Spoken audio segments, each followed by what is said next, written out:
Si tu ne t'es jamais réveillé avec l'envie de tout casser, alors tu es déjà mort, tu peux passer directement à une autre vidéo. Mais si tu ressens de la rage, du désir, de la faim, alors reste. Ce n'est pas une erreur. Cette rage est sacrée. C'est la luxure à l'état pur. C'est de la lave brûlante prête à te ramener à la vie. Et ici, tu ne trouveras pas de caresse, seulement du feu, où tu brûles, où tu t'éteins. On t'a fait croire que la bonté était lumière, mais ce n'était que cécité. Que la religion sauvait, alors qu'en réalité, elle a transformé le désir en péché. Nietzsche le savait. Dieu est mort, et avec lui, les illusions qui nous ont endormis pendant des siècles. Regarde autour de toi. Les forts sont devenus d'anciens forts. Les courageux sont sous sédatifs. Ceux qui ont été propulsés par des canons sont maintenant sages et raisonnables. Nous vivons parmi des gens qui préfèrent rester éteints, qui préfèrent le confort à la liberté, les likes au sens profond. Et ces cadavres bien maquillés, on les appelle hommes et femmes respectables. Et ces cadavres bien maquillés, on les appelle hommes. Nous ne voulons pas détruire, sauf lorsque détruire un morceau de récit préfabriqué peut libérer la vérité. N'est-ce pas notre mantra? La vérité rend libre? Le premier idole à briser est en toi. Ils ont fait en sorte que tu craignes l'abîme, mais l'abîme n'est pas l'ennemi. L'abîme est le miroir. Seul celui qui le regarde sans détourner les yeux se connaît vraiment. On t'a appris à demander de l'amour, mais l'amour ne se demande pas. On t'a appris à te renier pour être aimé. Mais celui qui attend le paradis demain meurt aujourd'hui. L'homme qui se transcende vit dans le présent absolu. Il aime son ombre, danse dans son chaos. Il arrache son masque et rit. Il ne prie pas pour être sauvé. Il se sculpte lui-même comme une œuvre d'art. Et toi, tu te demandes encore pourquoi tu ne fais craquer personne? Parce que tu vis en demandant la permission. Mais personne ne tombe amoureux d'une photocopie. Tu as oublié que tu joues un rôle. Tu as appris à sourire pendant que tu hurlais à l'intérieur, à parler d'objectifs alors que tu voulais juste mordre la vie. Tu es devenu esclave d'une image que d'autres ont choisie pour toi. Et le plus tragique, tu es tombé amoureux de ta prison, sans même t'en rendre compte. Tu as tellement bien poli ton masque que maintenant tu le défends. Mais derrière, ton âme pourrit. L'authenticité n'est pas un choix qu'on fait ou non. C'est un feu dans les os. Ils t'ont amené à confondre s'améliorer avec être domestiqué. Mais la liberté ne vient pas quand tu t'adaptes. Nietzsche ne parlait pas d'évolution pacifique, mais d'explosion, de destruction nécessaire. Et toi, quand vas-tu tout brûler? Les femmes ne deviennent pas folles pour ceux qui suivent les règles, mais pour ceux qui les brisent avec une élégance brutale. Pour ceux qui ne cherchent pas l'approbation, mais qui la méprisent. Pour ceux qui n'ont rien à prouver, parce que leur simple présence est puissance. Elles ne tombent pas amoureuses de celui qui a tout, mais de celui qui se suffit à lui-même. De celui qui peut rester seul sans broncher. De celui qui ne danse pas sur la musique choisie par les autres, mais les invite à danser dans son propre feu. Cette énergie ne s'apprend pas, elle se libère. Chacun de nous la possède. C'est le rythme sauvage de celui qui n'a plus besoin d'amour, parce qu'il est devenu univers.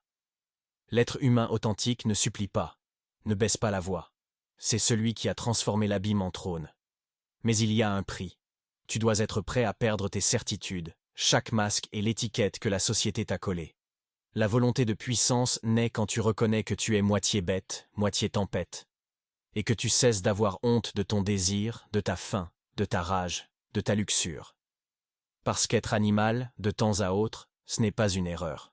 C'est nécessaire. Tu veux que le monde devienne fou de toi? Commence par aimer ton ombre, soigne-la, connais-la, explore-la, elle te rend différent de tous les autres, unique et irremplaçable, loin d'être une copie. Fais la paix avec l'obscurité que tu portes en toi, et tu cesseras de cacher ta force derrière ta politesse. L'être humain qui crée la dépendance n'est pas le poli, mais celui qui fait trembler l'air par sa seule présence. Il vibre comme si l'univers tout entier respirait grâce à lui. Mais la médiocrité te murmure qu'il ne faut pas être trop, qu'il est plus sûr de rentrer dans les rangs. Alors tu restes figé, pendant que le plus audacieux prend ce qui aurait pu être à toi. Car le monde ne récompense pas les gentils, il récompense les vivants, ceux qui montrent leurs tripes, ceux qui dansent pendant que les autres fuient. Il ne s'agit pas de séduire, c'est une pure conséquence. Il s'agit de devenir impossible à ignorer. Nietzsche a été très clair à ce sujet. Celui qui ne se commande pas lui-même sera commandé. Le désir ne naît pas du respect, il naît du risque. Celui qui vit sur la pointe des pieds qui respire doucement pour ne pas faire de bruit comme Alba Chiara, cache son feu. Mais l'être humain veut deux choses, le danger et le jeu. Et toi, tu joues ou tu fais semblant? Tant que tu restes le bon petit soldat avec ses objectifs bien alignés, tu resteras sur le banc. Et pas n'importe lequel. Plus long que celui du Real Madrid. Qui sait si tu entreras un jour sur le terrain? On peut même t'admirer. Peut-être que tu plaises à leur mère, peut-être même à leur grand-mère, mais à moins d'être passionné de gérontophilie, tu ne devrais pas t'en soucier. Parce qu'une chose est sûre, aucune femme ne se rend au bon petit soldat. La vraie attraction naît de l'imprévisible. Exemple. Pense à ce gars qui ne se distingue pas, mais qui a ce petit truc. Il y en a partout. Tout le monde connaît quelqu'un comme ça, celui qui préfère se taire quand tout le monde parle. Celui qui exhibe ses défauts comme des médailles, et qui en rit. Celui qui est en paix avec son obscurité. Celui qui ne demande rien, et c'est précisément pour cela qu'il attire. Combien de toi dépend de ce que pensent les autres? Combien de choix fais-tu pour rester dans le personnage que tout le monde connaît?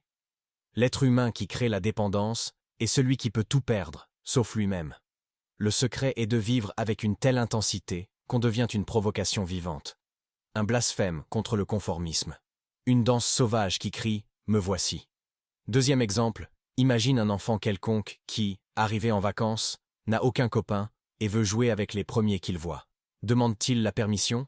Dit-il « Désolé de vous déranger ?» Dit-il « Désolé si j'utilise aussi vos pelles et seaux ?» Bien sûr que non. Il s'impose avec le sourire, et c'est parti, n'est-ce pas? Nous sommes tous nés directs, décidés, cohérents, disant « je veux », jusqu'à ce que maman nous apprenne à dire « je voudrais ».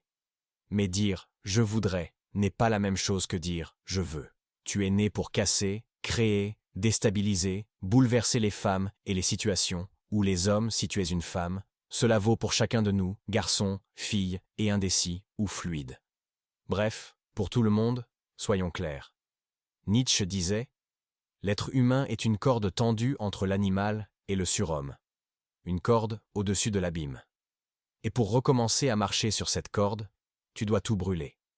Le bon fils, le travailleur modèle, le citoyen idéal. Tous ces masques t'ont rendu distingué, mais douloureusement inoffensif et prévisible. Plus prévisible qu'un mensonge dans la bouche d'un politicien. Le surhomme ne naît pas dans les « puis-je te prendre une minute ?»